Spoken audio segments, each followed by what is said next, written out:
With the NBA season having just started, I'm here with Noah Green and Gentry for some MVP and Rookie of the Year predictions. So, Drew, I'm going to lob it off to you first.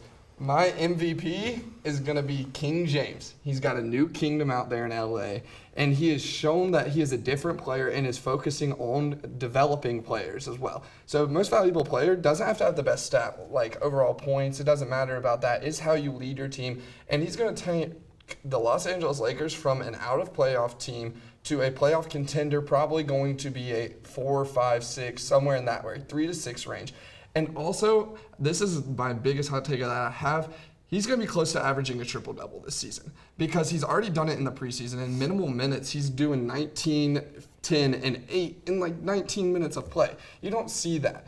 And he's just so valuable to this Lakers core. And he's going to let Brandon Ingram take over scoring responsibilities. And I think if you look at this roster, Ingram is probably going to actually be close to LeBron James in scoring, if not better.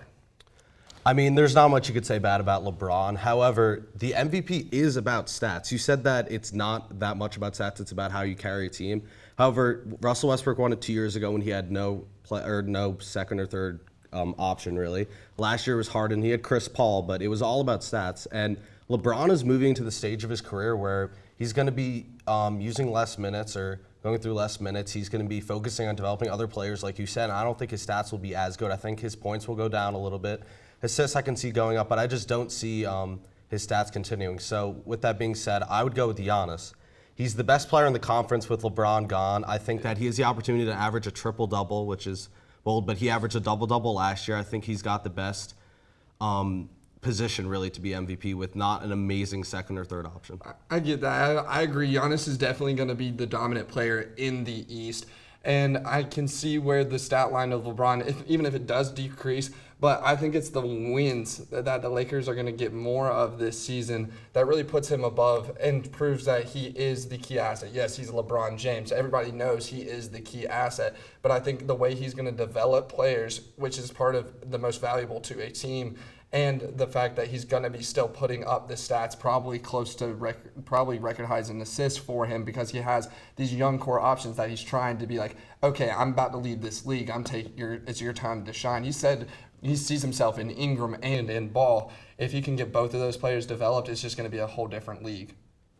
I mean, I definitely can't see that. I just think that Giannis, he's taken growth every single year. He's gone up by 6 points, 4 points, and I just see him continuing. He's young.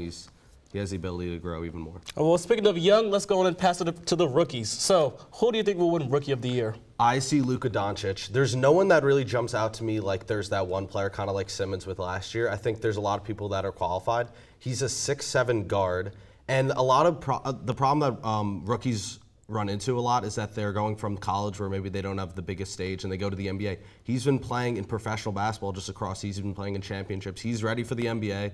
There's no great other option on that team. You have Dennis Smith, you now have DeAndre Jordan, but there's no natural scorer that can really compete with him. I see him taking Rookie of the Year. I see Doncic. I see him having a phenomenal season. I think that he is the key focal point around the build. Him and Dennis Smith are going to be a great tandem.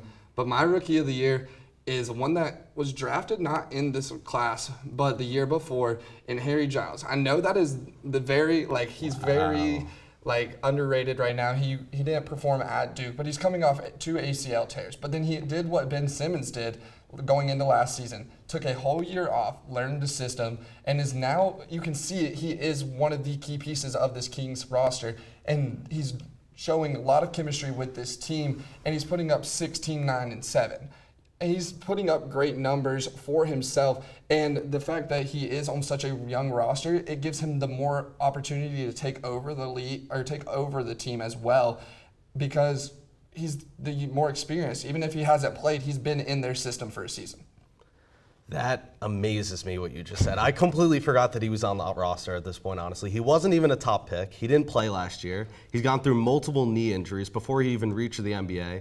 I think that he's not even the top rookie option on that team. I could see Marvin Bagley getting it over him. I completely understand that, but my quote that I'm going off of is by Jason Tatum. He said, I look at Harry and I think he's the only person in my draft class or in my high school class that was truly better than me.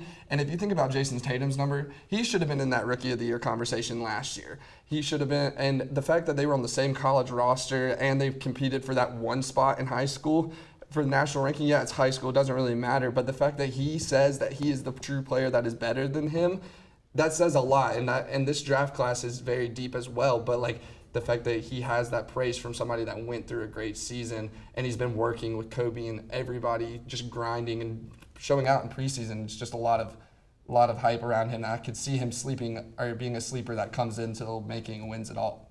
I just think that Tatum meant maybe coming out of high school where he was the top recruit for his draft class. He had a lot of hope, but 2 knee surgeries and not even playing a rookie year, that moves him out of the conversation, in my opinion.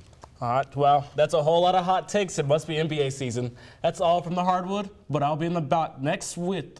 I'll be back next with a special look at some NFL teams. Stay tuned.